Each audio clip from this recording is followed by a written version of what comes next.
Good evening, everybody. For those of you just joining us, I'm John Field, the Executive Secretary of the Pacific Salmon Commission.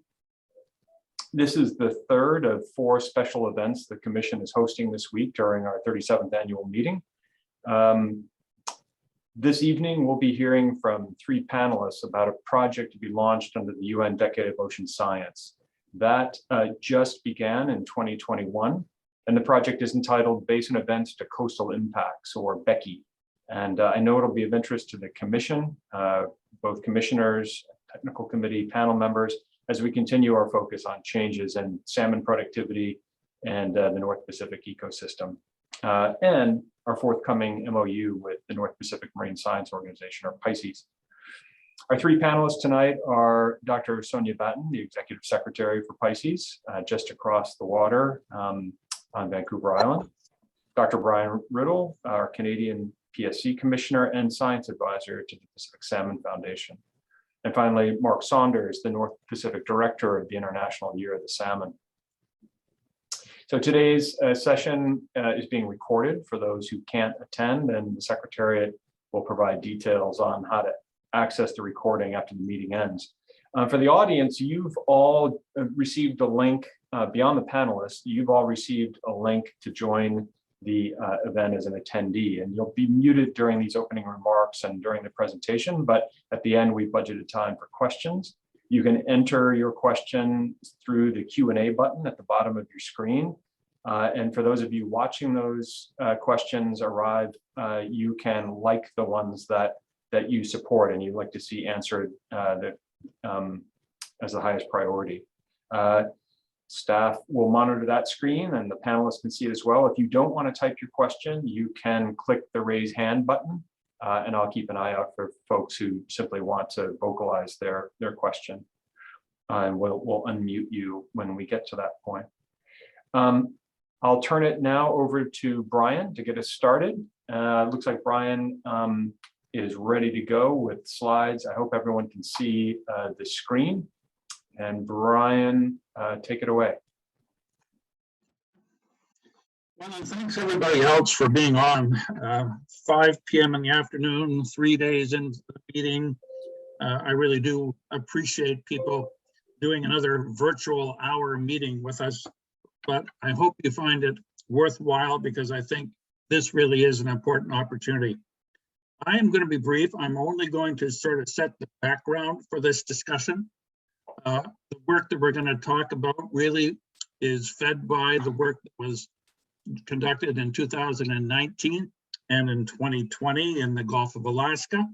So going out into the deep water environments again. And I just want to say from the beginning that I appreciate the effort of Mark and Sonia in generating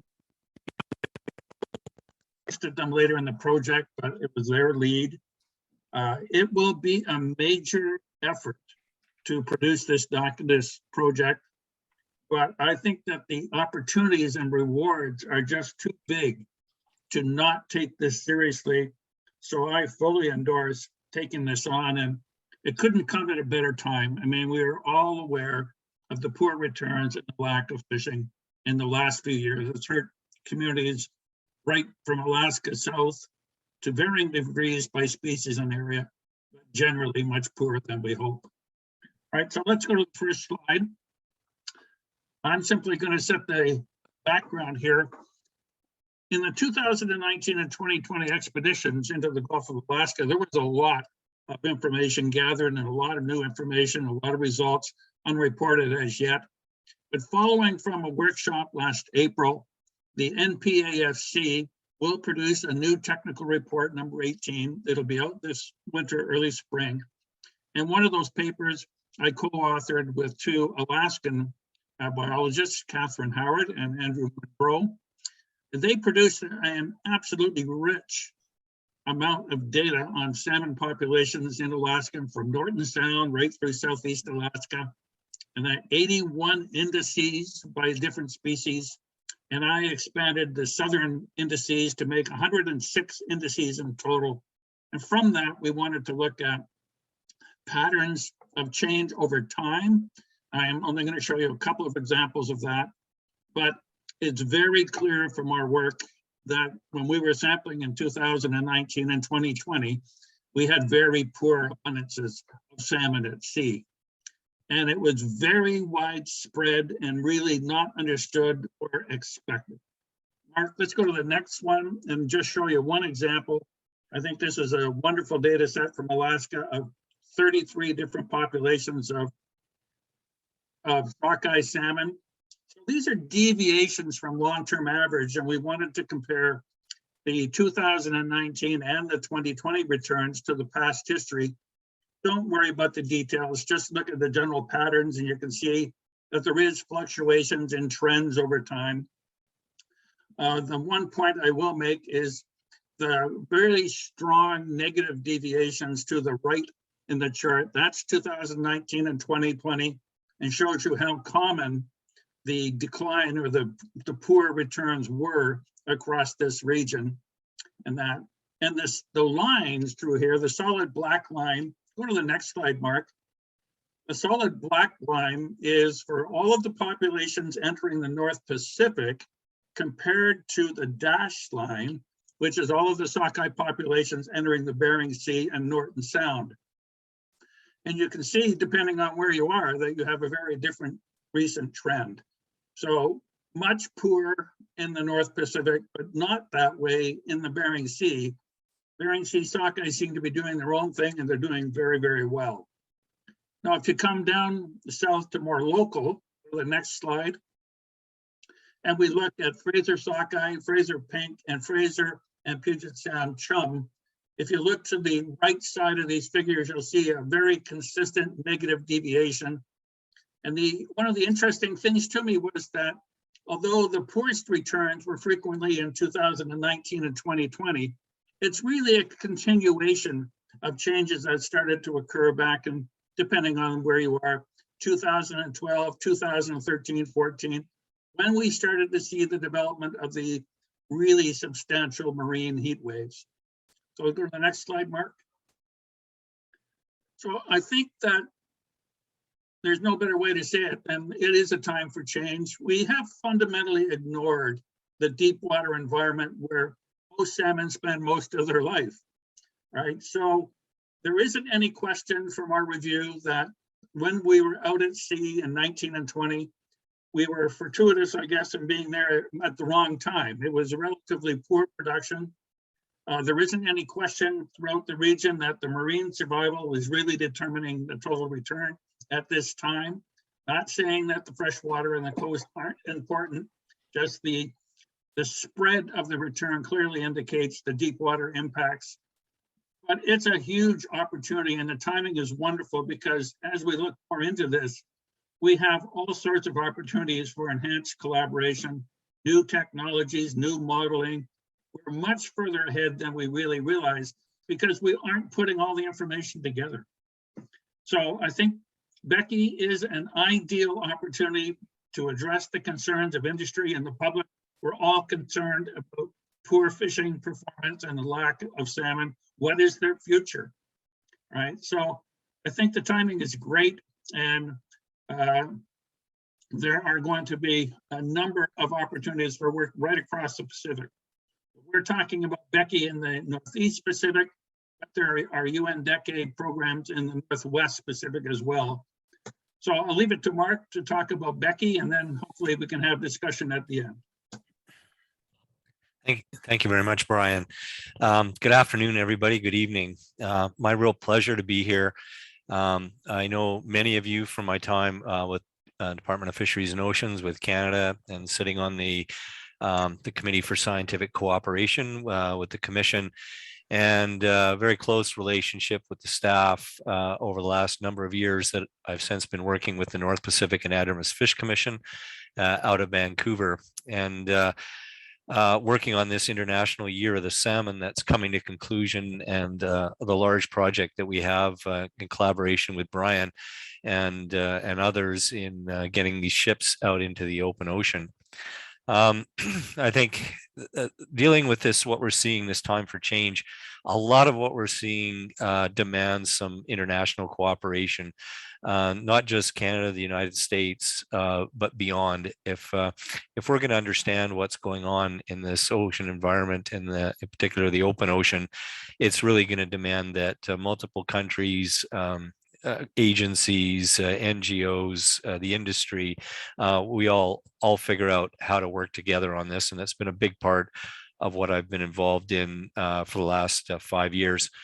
I would say that Brian is being a bit humble in that the sort of thinking around this BECI project was really him coming to the fore and saying, after the work in 2019 and 20, and saying, this thing's got to be bigger. It's got to carry on, and had some of the initial ideas and worked with us, Sonia and others, on putting this project proposal together that went into the UN decade.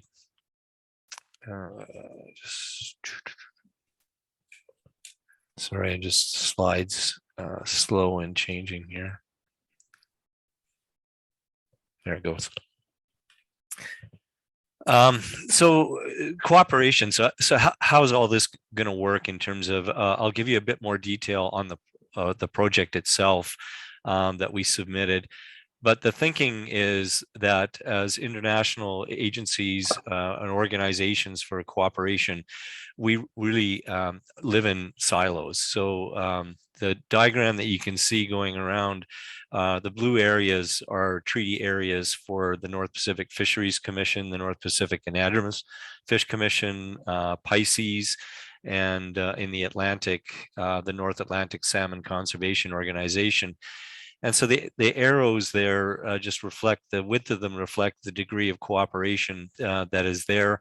We all send out very polite letters to each other every year, inviting people to our annual meetings, and people take it up for or not for a various number of reasons. But intentional cooperation between these organizations in trying to deal with these big issues that we've got in front of us in relation to climate change and changing production are really quite minimal. We have a lot, you're about to, as a commission, to embark on an MOU with PICES. As an organization, the NPFC, we have individual MOUs with all of these agencies, or sorry, all of these regional fishery management organizations. But the key, I think, is stepping this up to actually build towards operational and deliberate work together on the science. Some examples of this, Brian alluded to the work in 2019 and 20. And in the grayed out area there, you can see the expeditions that went into the Gulf of Alaska to start to close our gap in the understanding, not just collecting data out there, but also learning how to work together. And as we speak, our expedition for 2022 is underway with the Bell M. Shimada in one of the zones, is just in Kodiak for a crew change right now. And the Sir John Franklin and the Ross Spirit fishing vessel are departing, and the Tinro is making its way to the survey area, but has been hit by a pretty large storm that is keeping it to the western side. So this type of cooperation is what's necessary to understand, and our salmon, whether Canada, United States, are present well across this entire zone that we're embarking on studying. And this is the kind of work we need to do moving into the future. The type of partners, these are just some of the partners that have been involved in this, the venture that's out there right now, which we hope very soon to be able to announce. It will include the Pacific Salmon Commission's endowment funds. That these are the type of partnership that's needed to bring about $10 million that's necessary for this type of observation. And that brings the opportunity that Brian was speaking to with this UN Decade of Ocean Science. The decade is a UN initiative under the Intergovernmental Oceanographic Commission that's objective is to boost international coordination and cooperation in research and scientific programs for the better management of our ocean resources. And it really is it is the right time. I mean, if we don't do it now, I think a lot is going to be lost. It doesn't come with money. It does come with endorsement that can connect us to funders, whether it's large, whether it's agencies or large foundations. And so we were really pleased. We put this in a year ago, January, and in September we got endorsed as a UN project, which is a big deal in terms of us being able to go out and raise money to do this. So to give you a little better idea of just what it is, there's kind of a long objective statement there, but it really covers what we're trying to do here. We're trying to build and operate international ocean intelligence system of monitoring, research and analytical approaches that's going to provide the timely knowledge and advice that decision makers need about the impact of current and future climate on ocean conditions in the high seas and coastally, and their impact on socio-ecological systems. We'll use salmon as the exemplar, but it's a modular approach that with this information, this approach can be applied to other species on the shelf, the slope, or in the open ocean, whether it's tuna or coastally, looking at species like pollock or sablefish or any species of interest, really. Right now, the lead organizations are the North Pacific Science Organization, PICES, and NPAFC, our North Pacific Anadromous Fish Commission. A long list of partners there, but it's just the beginning in terms of the list there, and they're to be confirmed. The duration of the decade is through 2030, and we think this is really the time frame that you need to build an operational oceanographic intelligence system that's going to provide the information that we need. It's not something you can do in a year, 2 years, or one expedition. It's going to take a lot, and the cost is probably in the order of around $100 million. The transformative elements that make this, that we see in this proposal that make it a reality: governance, how we work together, big data systems, being able to mobilize the data that we've got. And the use of remote and autonomous technology is huge here. We can't afford to put ships to sea in a massive effort like we saw this year to sort of make a point. And but it really will be, the future will be gliders and sail drones and other instruments that allow us to do this work without sending ships to sea. What we're really trying to do here is bring the climate, which is in red, is influencing what's going on to our salmon, both whether it's in freshwater or the ocean. And we need to make these sets of observations and our understanding about it relevant to the decisions that we're going to make. And so the elements of an ocean intelligence system is to treat this like surveillance. We need to understand and rapidly bring together the information that we have about freshwater systems, the ocean, as Brian said, the deep water part of their life cycle, and bring it together with our monitoring, which probably needs to be coordinated and stepped up in terms of bringing our indicator stocks and the suite around the Pacific Rim to bear on answering these questions.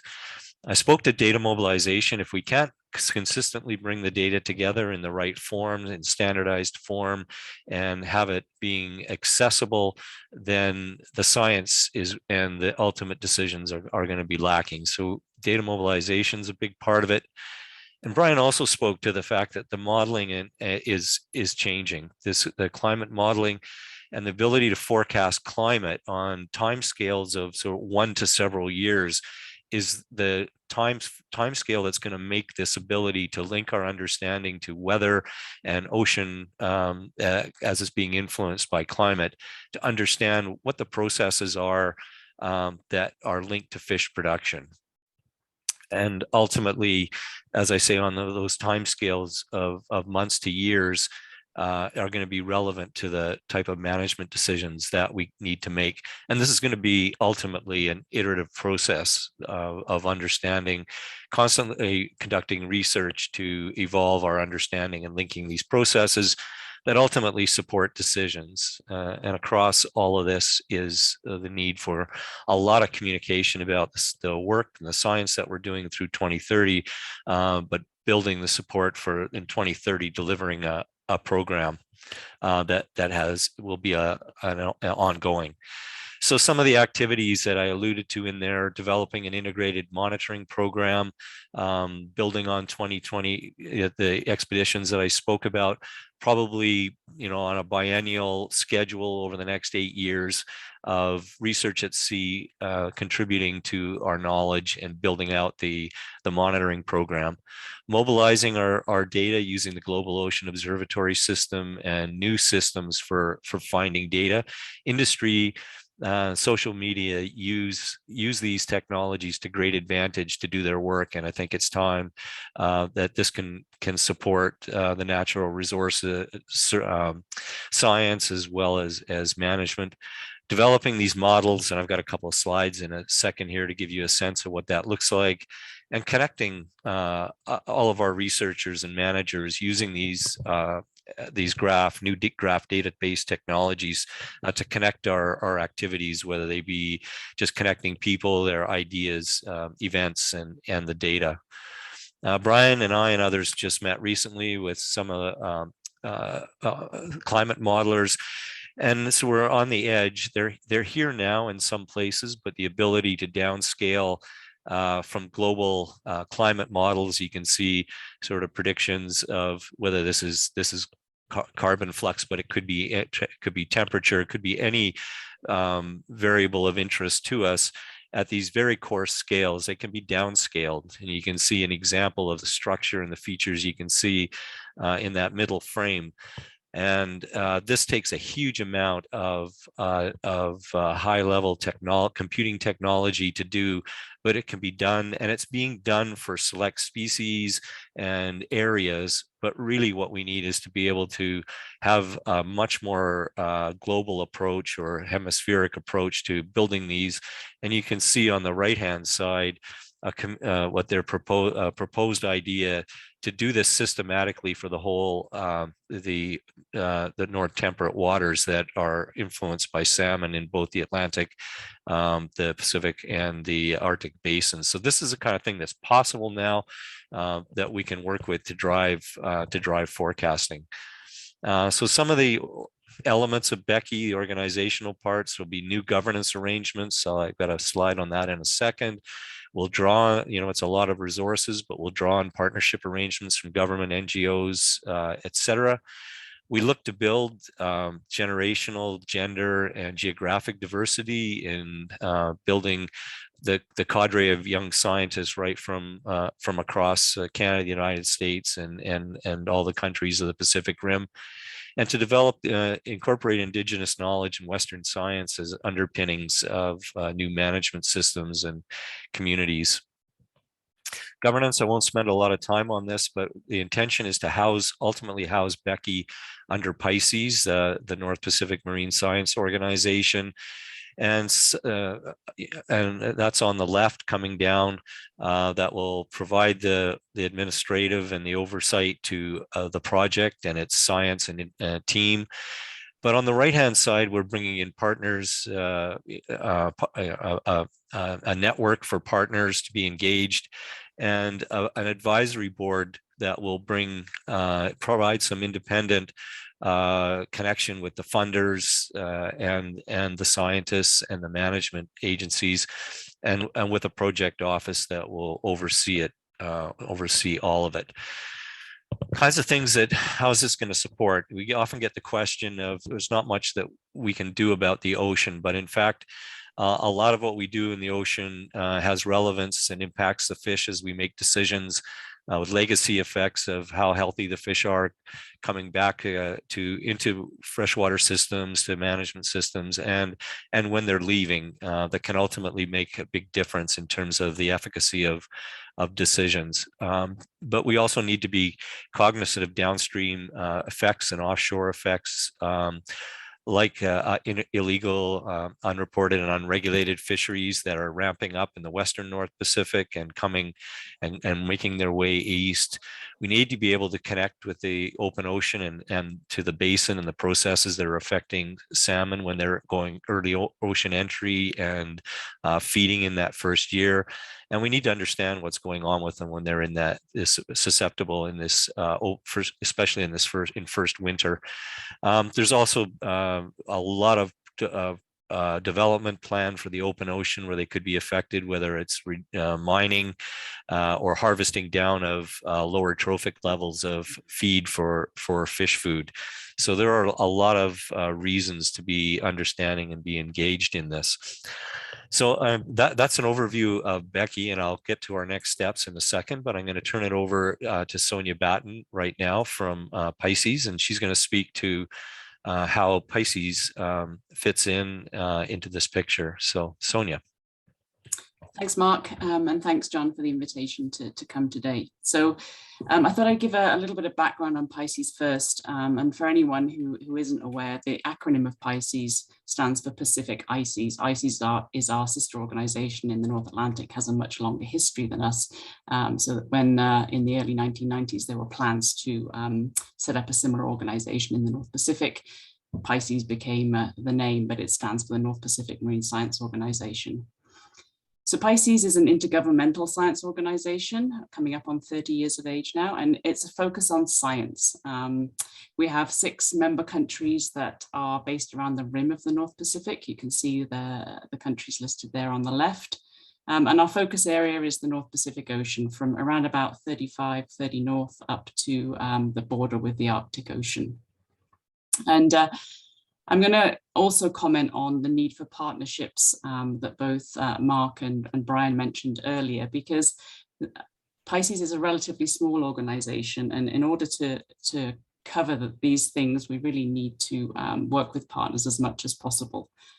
So next slide.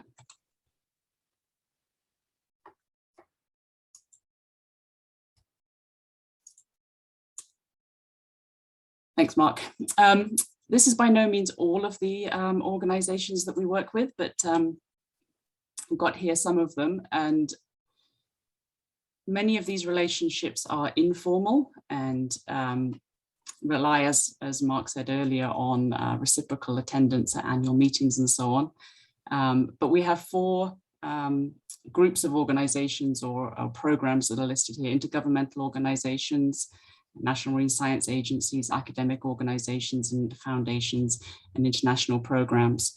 I think Mark already showed some of the FAO outlines of areas of focus, and the North Pacific Ocean has 14 regional fisheries management organizations or fisheries science bodies, which is more than any other ocean. So the only way to achieve some of these things is through collaboration. If you can hit the button again, Mark, you'll see that where I've got a yellow check mark, these are organizations that we already have a reasonably formal arrangement with through memoranda of understanding or collaborative science frameworks. And in orange, I've got the Pacific Salmon Commission, as we're developing that collaborative science framework through the course of this year and hoping to have a more formal arrangement with that. And if you can go to the next slide. This is one of those slides that people don't really like to look at, so I'm not going to spend too much time on the details, but this is the sort of the structure of PICES. At the top there, you have the governance committees and the governing council, 2 executive committees and our science board that oversee the activities of the organization. We have a set of standing permanent science committees that are discipline-based: Human Dimensions, Fisheries Science Committee, and the Fisheries Science Committee has regular representation from Pacific Salmon Commission, and it's through that interaction that the development of the MOU has been put forward. But what this structure builds in is geographic diversity. Each of our member countries has members on each of these committees and the expert groups that sit underneath. And the expert groups are shorter lived. They may be cross-disciplinary, but they have specific timeframes and goals to address. And we have a number of them in existence right now. And if you press the button again, Mark, I'll talk about just a couple that to make the point that the outputs of these expert groups, such as this scientific report here for the working group on regional climate modeling, produces a report at the end of its lifespan, which enables us to share the products of that collaborative science. And then a new working group that we just established, Climate Extremes and Coastal Impacts in the Pacific. This will actually be a longer lived working group, but I think that the activities of this working group will be particularly relevant to BECI and Pacific Salmon Commission. And then at the bottom there, I've listed special projects just to give a quick overview on what special projects are. So these are limited duration projects that don't necessarily fall under the regular work of the organization. One example in recent years is it was called the Adrift Project. It was funded by the Japanese government to look at the effects of marine debris caused by the tsunami of 2011. This was a pan-North Pacific project looking at the fates and consequences of that debris. And we hope that BECI could become another special project. It's of very clear relevance to PICES scientists. And as much as possible, the science that PICES focuses on and tries to promote is towards something that has an identified need. And understanding the impacts of basin-scale events to the communities that live on the coast is one of those needs that's clearly identified. Next slide. So we've already had the United Nations Decade of Ocean Science for Sustainable Development introduced to us. And again, a year ago, PICES together with ICES put in a proposal for a UN Decade program, and that was endorsed in June last year. The program is called SmartNet, Sustainability of Marine Ecosystems through Global Knowledge Networks. And what SmartNet will do will allow us to reach out and encourage participation from organizations, perhaps outside our usual sphere, and generate additional knowledge and additional capacity. Next slide. We have a steering committee with co-chairs from both PICES and ICES, and it's still in the early stages of implementation. These are the things that we'll be focusing on soon, these will be the priority areas of focus, engaging with early career ocean professionals, Indigenous communities and developing nations to promote their involvement right from the very beginning, identify and engage with other partner organizations, and develop recommendations for new and existing expert groups that can implement and maintain the program activities, and working closely with BECI as a UN Decade project, and perhaps other projects that are endorsed for the North Pacific will also be part of that implementation. So SmartNet will reach beyond our established networks and advance and share our scientific understanding of the marine ecosystems that we're all focusing on. Next slide. This is just a few of the examples here on the left. These are the thematic and cross-cutting topics that the Ocean Decade is looking at. And many of these are common themes that BECI is considering. And then on the right-hand side, I have some of the mechanisms that PICES uses to deliver this. So we have working groups on, for example, small pelagic fish, ocean negative carbon emissions, the impacts of warming on growth rates and fisheries yields.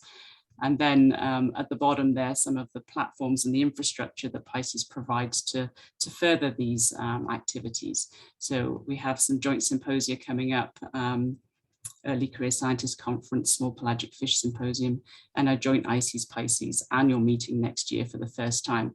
PICES has annual meetings every year, and we often give space to workshops or science sessions that are proposed or co-proposed by our partner organizations. And we've had some very interesting and exciting science sessions that the IOIS cruises generated. So quite a lot of information that we were pleased to share. So I think that is probably my last slide. Yep, thanks. So I'll hand it back to Mark and Brian to wrap up now and answer questions at the end. Thank you. Great, thanks, Sonia. So just in terms of some next steps, so for BECI, we're going to establish an interim project office, and it will be housed by the Tula Foundation. Tula Foundation is about to assume a special role for the UN as a coordinating body for the UN Decade in the Northeast Pacific.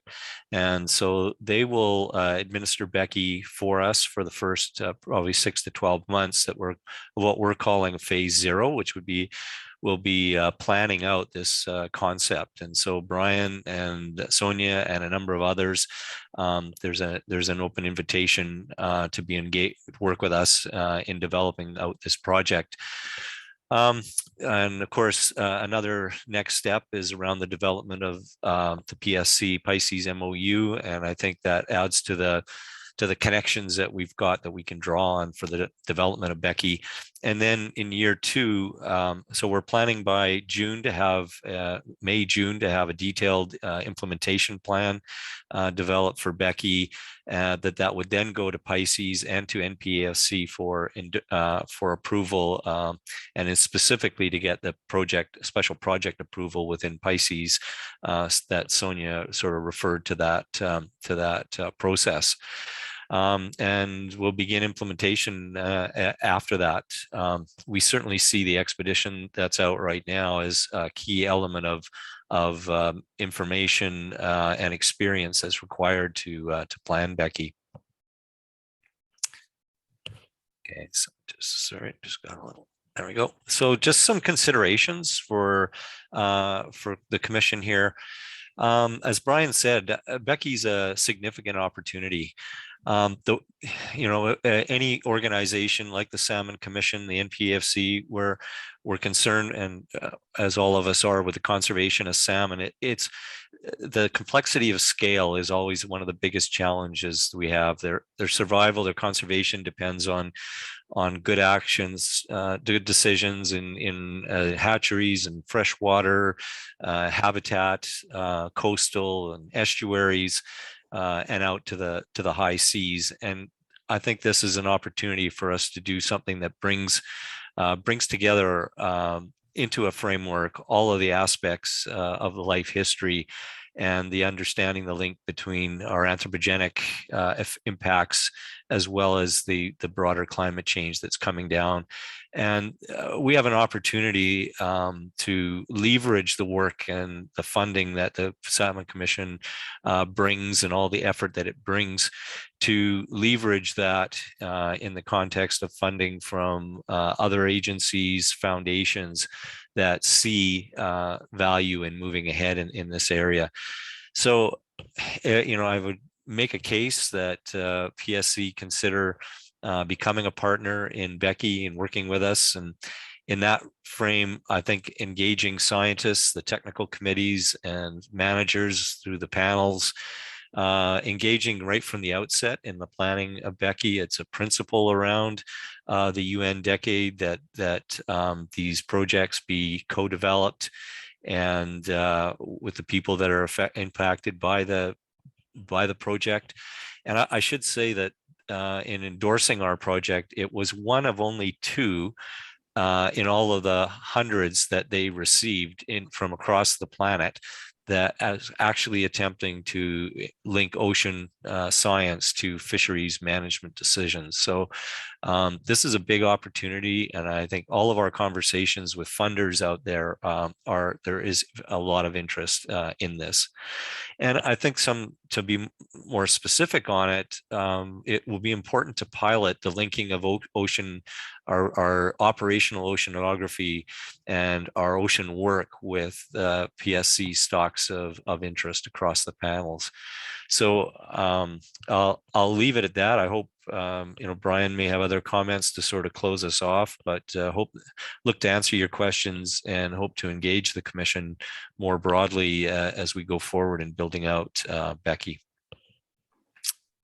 So thanks, John. Thanks, Mark. Brian, did you want to make any closing comments before we open the floor up to questions? Just one real quick one, that really consider this an open invitation to generate ideas. If you have really something that's itching that you think really needs to get included, please send it to us. We're happy to engage everybody. And there is a lot of new technology that we will be bringing out.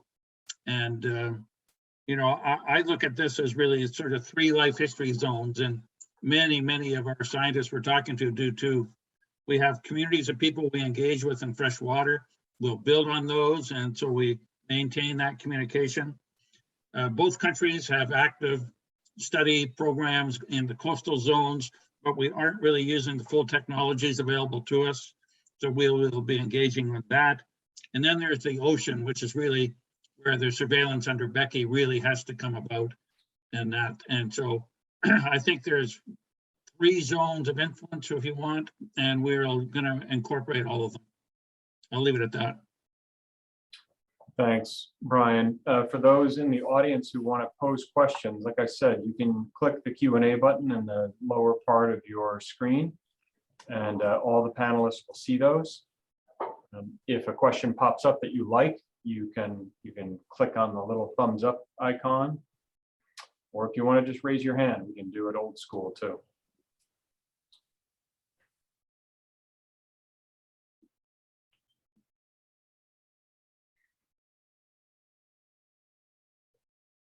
Nothing yet. No.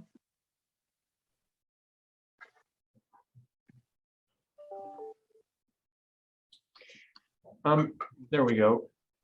Catherine Nielsen says, to what extent do you envision the PSC to be able to contribute to data mobilization under BECI? I think that's a Mark question. He's primary tie with Tula and so on. Yeah, no, I think there's an opportunity for the Salmon Commission, because you're on the ground, so you have the fundamental data sets that are associated with the fishery and also with the stocks of interest in the escapement, et cetera, going back to each of the countries.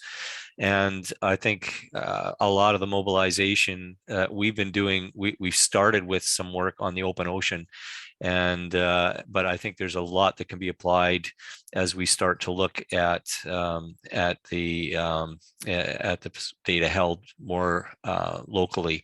So I think it's absolutely key that I think there's big outcomes that will benefit in the timing, in the speed of the mobilization, and the application of these data. Whether you're trying to build your annual report, sort of annual summaries that are being produced, or make data available for research, that it'll happen much faster. So I think it's essential that we have the commission engaged on the data side of things. Thanks, Mark. John, maybe another comment to make for people that, when I first saw the $100 million sign, that I think we used to have a range of 75 to 100. That's a massive number when we think about annual programs and our endowments even. But what's not been said is that the UN, by supporting this, makes the program available to what they call their community of partners. That those community of partners are the big corporations globally that put tens of millions of dollars a year into philanthropic activities and research. So we're talking about the Cargills, or we're talking about the shipping companies, we're talking about the World Bank, for example. So even if we target 50-50 in the split, we still have to raise a huge amount of money. And that is the plan, is that once we start to organize the science plan, there will be a lot of in-kind effort that we can then leverage for funds to actually operate over the, whatever it's going to be, 5, 6, 7 years. Thanks, Brian. Lori Peterson asks, great presentation. Could you explain a bit more on plans for using drones or other emerging technologies as a means of collecting data in the open ocean moving forward? Yeah, so maybe Brian can jump. Actually, both Sonia and Brian might want to jump in after this. But so we've got with this expedition, we've been able to bring in a number of partners already in this. The University of Alaska Fairbanks and University of Washington have a glider that's equipped with an echo sounder. So they're right now it's upward looking, and there's some question about the degree to which salmon school in the open ocean. Brian's can talk to the expedition 2020, where we found some very large schools of coho, which indicate that there probably is not just a disperse out there. So the echo sounder can send data, has a new way of compressing data to send it back in near real time, so we can use it to follow feed or salmon in the open ocean. The sail drones are another, sort of downward looking piece instrumentation. And one of the technologies we're coupling with there is environmental DNA. So saildrone.com, we've been talking to them. They're working with Monterey Bay Aquarium. And this summer, they will send a sail drone from San Diego to the Aleutians that will be equipped with a eDNA sampler. We've got one already that postdoc that's funded by a province, by DFO in the province, and Salmon Foundation under Brian. Christoph Dieg has, they've got a system on board. The Shimada right now, that the American vessel that's using their continuous water sampler, and they just did a transect from Port Angeles to Kodiak, and so we're interested to see what that brings. The very interesting outcome of the work in 19 and 20 is the ability for the eDNA to identify predators that we don't see in the net, salmon, sharks, some of the big, the whales, marine mammals, etc.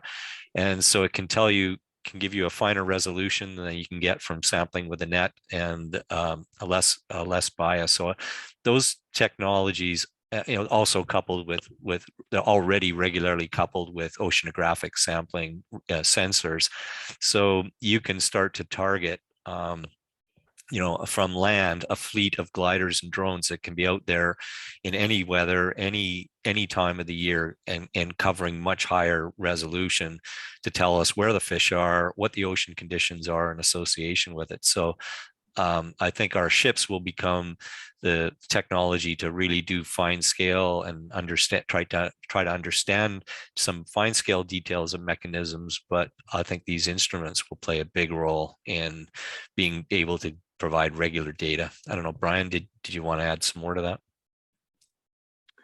Well, just to say that the challenge in the ocean is it's not tiny. I mean, even the surveys that we've done, when you come back and plot it, you think, holy crow, that's not much of the ocean, right? So that's why you need these new approaches in that. And I think of it as a space and time problem. The space element are continuous mobile elements like gliders, right? Those are in the full development. The time element at a point can be addressed by stationary buoys that take significant amount of information vertically in one place. And then we have the satellite now. The new technologies for satellites are down to very, very fine resolution, probably finer than we actually need, believe it or not.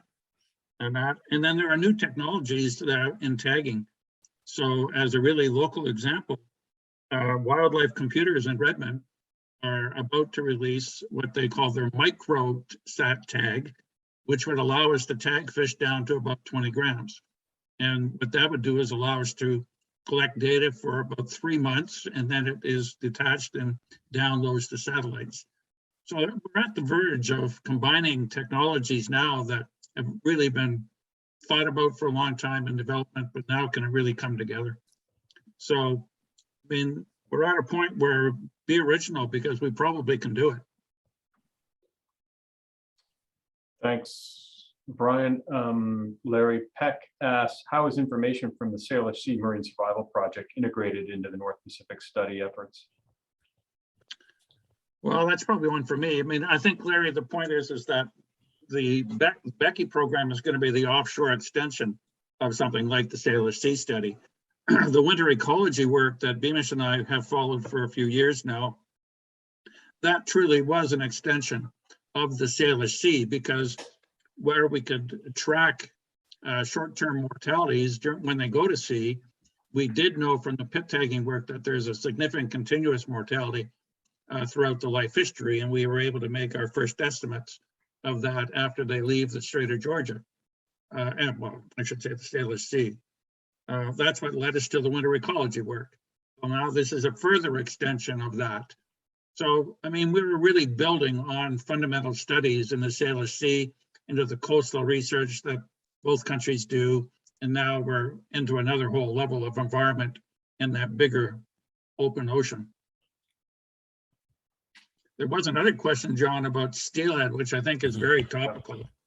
And to address that, Next week, when the raw spirit goes out, we are going to fish long lines out there for the first time in probably 20 years. The intention for doing this is to see what our ability is to catch a diversity of salmon species. We don't see a lot of diversity in the trawl catches, but we're hoping that by using long lines, we can locate Chinook and steelhead in the surface waters. And the intention is to then be able to catch them alive, and you can study them, or you can tag them and release them, right? So it's difficult to study steelhead in the ocean because there are very, very low densities. We have seen 1 in 2 cruises, right? So that's not the way to go. So we have to find a better way to go. Okay. I don't see any other questions coming in through Q&A or through the chat. Let's see if I don't see hands raised either. We've got about 10 minutes left in our allocation here. The panel want to have any concluding remarks?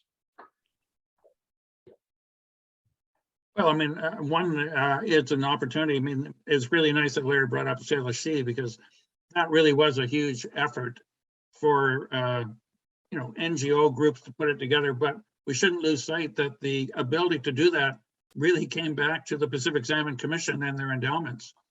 It was Larry Riddell who stimulated the $5 million investment that kickstarted our ability to raise funds. We had spent almost 18 months trying to raise funds with very little progress. And when the PSC endowment stepped in, we raised another $10 million within 1 year.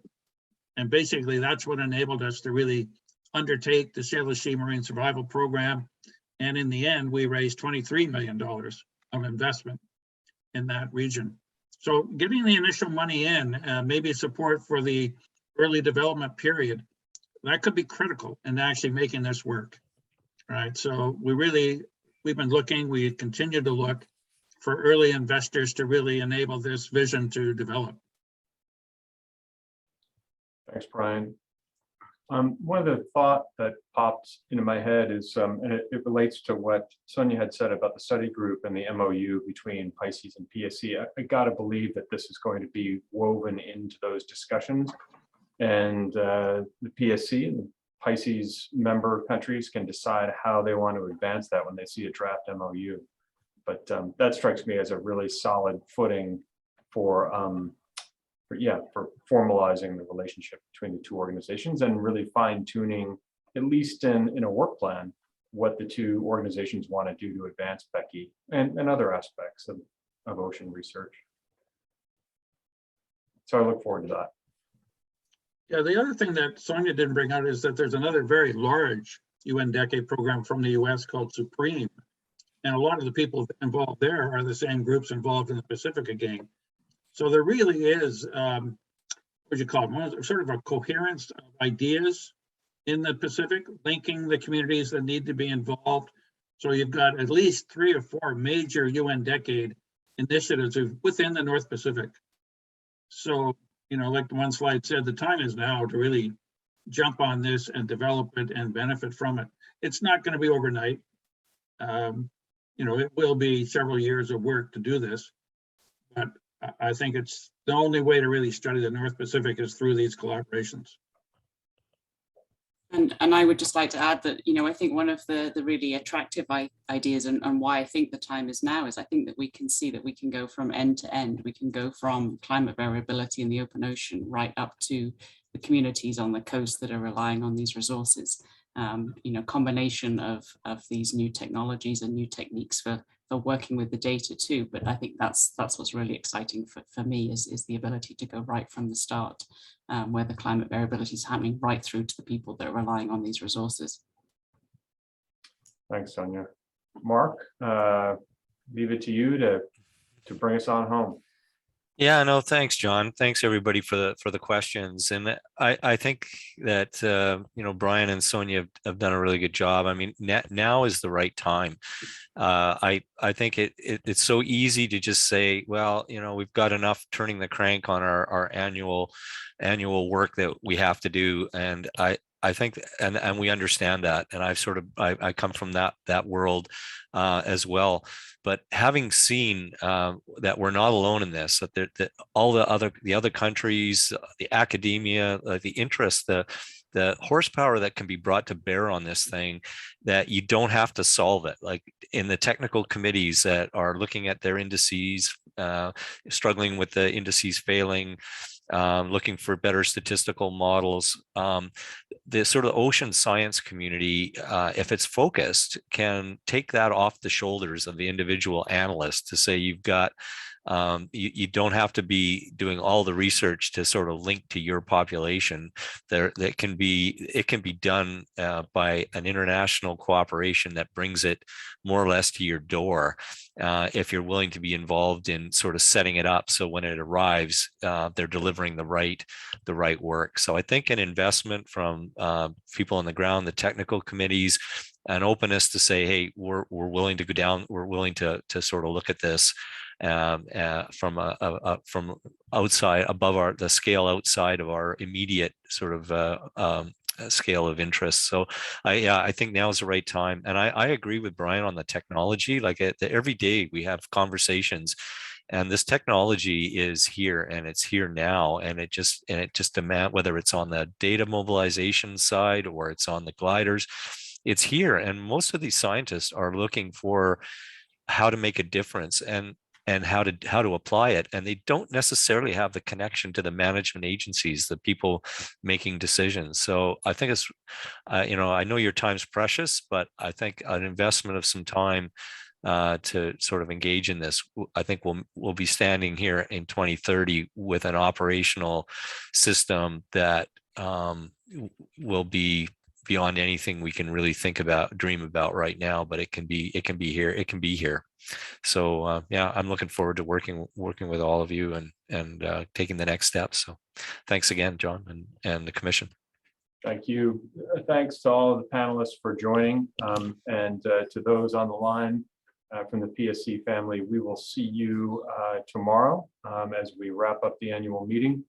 Yeah, thanks again, Mark, Brian, Sonia, and we'll talk soon. Good night, everybody. Bye now. Thanks, everybody. Thank you.